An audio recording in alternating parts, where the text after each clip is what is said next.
بسم اللہ الرحمن الرحیم نحمدہ ونصلی علی رسولہ الکریم اما بعد۔ سورۃ البقرہ آیت نمبر 55 سے لے کر 60 تک پڑھیں گے انشاءاللہ۔ تو ان آیات میں بنی اسرائیل یہود نصارہ کی نالائکیوں کا، ان کی نافرمانیوں کا تذکرہ ہے، اور پھر اللہ تعالیٰ کے احسان کہ کئی بار نافرمانیوں کے باوجود اللہ تعالیٰ ہر بار احسان کا معاملہ فرماتے ہیں، ہر بار معاف فرماتے ہیں۔ آیت دیکھیں، اعوذ باللہ من الشیطان الرجیم، بسم اللہ الرحمن الرحیم۔ وَإِذْ قُلْتُمْ، اور اس وقت کو یاد کرو جب تم نے کہا، یا موسیٰ، اے موسیٰ، لن نؤمن لک، ہم ہرگز آپ کی بات نہیں مانیں گے، حتی نری اللہ، یہاں تک کہ جب تک کہ ہم اللہ کو دیکھ لیں، جہرتاً کھلم کھلا، ظاہراً آمنے سامنے روبرو، فأخذتکم الصاعقۃ، بس تمہیں کھڑکے نے تمہیں پکڑا، وانتم تنظرون، اور تم دیکھ رہے تھے، ثم بعثناکم، پھر ہم نے تمہیں اٹھایا، تمہیں زندہ کیا، من بعد موتکم، تمہارے مرنے کے بعد، لعلکم تشکرون، تاکہ تم شکر گزار بن جاؤ، شکر بجا لاؤ۔ اس آیت میں واقعے کی طرف اشارہ ہے کہ جب موسیٰ علیہ السلام تورات لے کر آئے کوئی طور سے، اور اپنی قوم سے کہا کہ یہ اللہ کی عطا کی ہوئی کتاب ہے، لہٰذا اس پر عمل کرو، تو وہ نالائق قوم کہنے لگی کہ ہم کیسے یقین کر لیں کہ یہ اللہ کی عطا کی ہوئی کتاب ہے؟ آپ تو 40 دن غائب رہے، ہو سکتا ہے آپ نے خود تصنیف کر لی ہے۔ تو حضرت موسیٰ علیہ السلام نے کہا کہ آؤ اللہ سے کہلواتا ہوں، اللہ کا کلام اللہ سے براہ راست تمہیں سنواتا ہوں۔ تو قوم نے 70 آدمی منتخب کیے، اور وہ 70 آدمی حضرت موسیٰ علیہ السلام کے ساتھ گئے کوئی طور پر، تو اللہ تعالیٰ نے اپنا کلام انہیں سنایا۔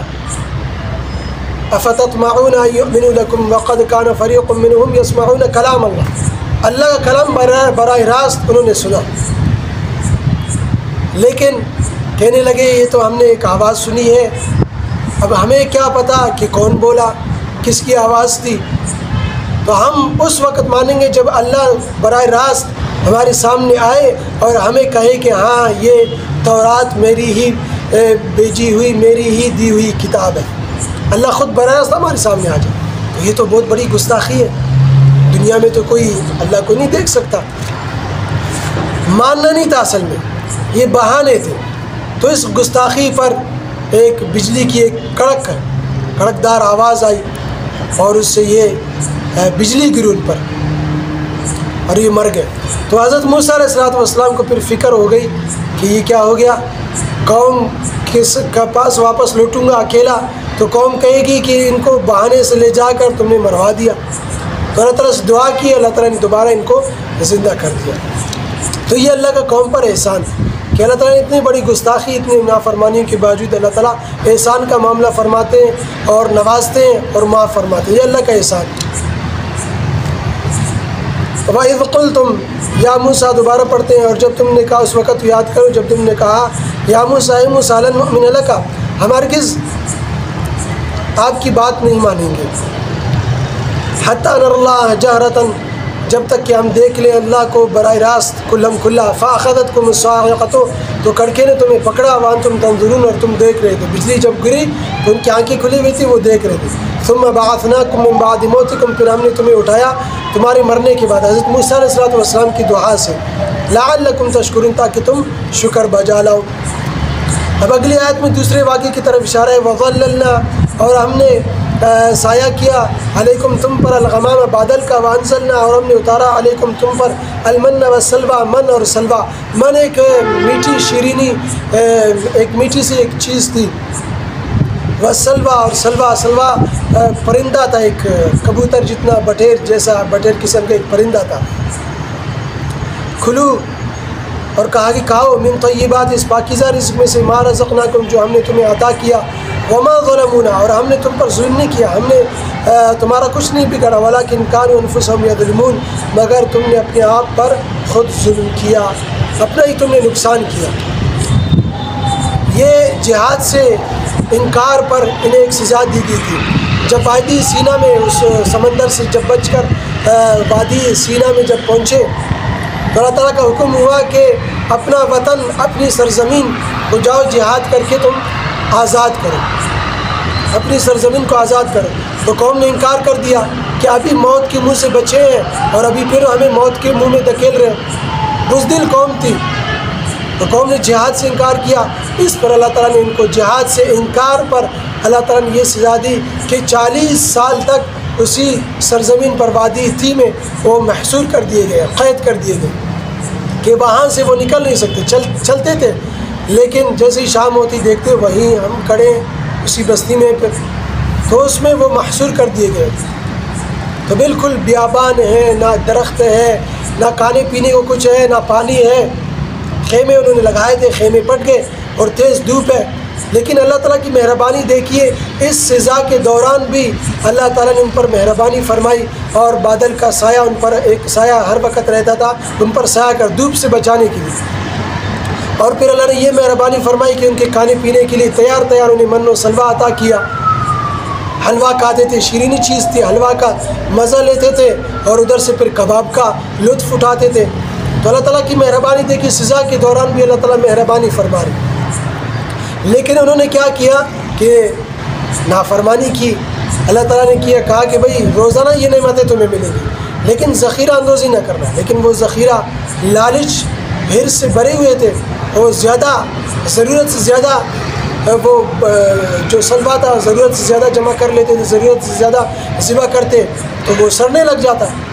تو یہ انہوں نے اللہ تعالیٰ نے پھر یہ نعمت ان سے چھین لی کہ انہوں نے وما ظلمونا ہم نے ظلم نہیں کیا، انہوں نے اپنے آپ پر خود ظلم کیا کہ انہوں نے ناقدری کی، انہوں نے لالچ میں آ کر ضرورت سے زیادہ اپنے پاس جمع کر لیا کرتے تھے۔ اب اگلی آیت میں تیسری آیت میں تیسرے واقعے کی طرف اشارہ ہے۔ وَإِذْ قُلْنَا ادْخُلُوا اور اس وقت کو یاد کرو جب ہم نے کہا کہ ادخلوا داخل ہو جاؤ هذه القرية اس بستی میں، فَكُلُوا مِنْهَا حَيْثُ شِئْتُمْ رَغَدًا بس کھاؤ جہاں سے چاہو جی بھر کر، وَادْخُلُوا الْبَابَ جو کچھ چاہو تم کھاؤ جی بھر کر، وَادْخُلُوا الْبَابَ اور داخل ہو جاؤ دروازے میں سے سجداً جھکتے ہوئے، عاجزی کے ساتھ، تواضع کے ساتھ، وَقُولُوا حِطَّةٌ اور کہو توبہ،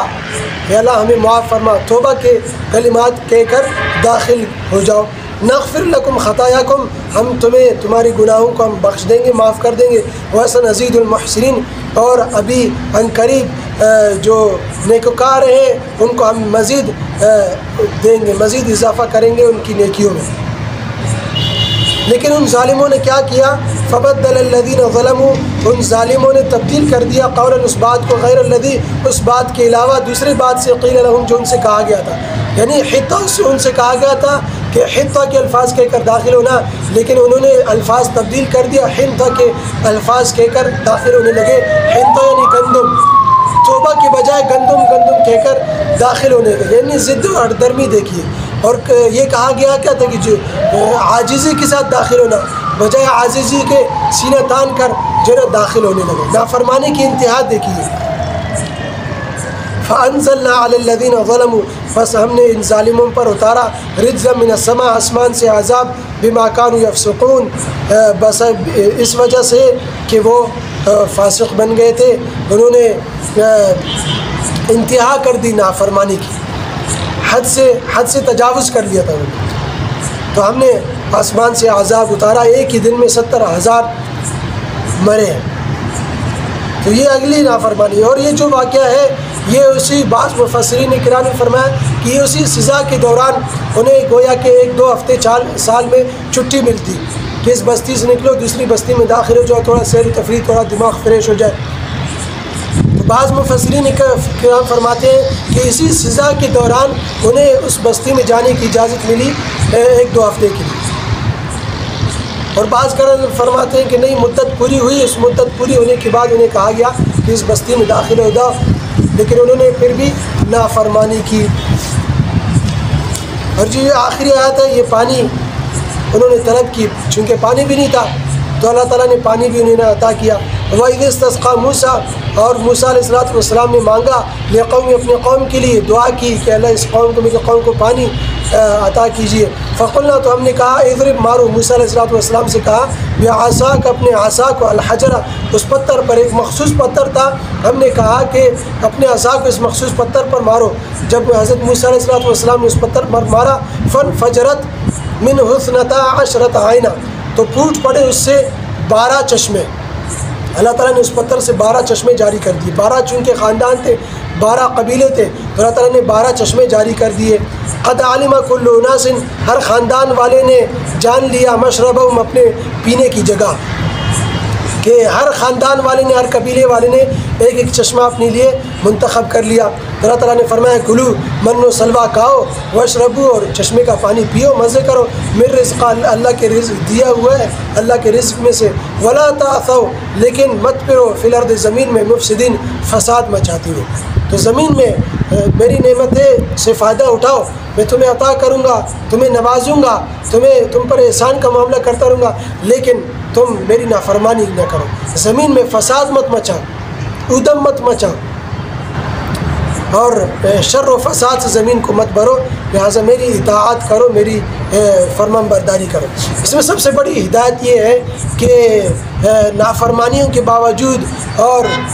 اللہ کی اطاعت سے نکلنے کے باوجود، گناہوں کے باوجود بھی اللہ تعالیٰ جب عطا کرتے ہیں، نوازتے ہیں، اس کا یہ مطلب نہیں ہے کہ ہم صحیح چل رہے ہیں، اس کا یہ مطلب نہیں ہے کہ ہم گناہوں میں بھی اللہ پکڑیں گے نہیں، بلکہ اللہ تعالیٰ نوازتے ہیں اس لیے کہ ہم شکر گزار بن جائیں، اللہ کی مہربانی کو ہم سوچیں، مزید اللہ کے قریب ہو جائیں۔ اس کا یہ مطلب ہے، اس کا یہ مطلب نہیں ہے کہ ہم صحیح چل رہے ہیں اور اللہ پکڑے گا نہیں۔ تو اللہ تعالیٰ جب نوازتے ہیں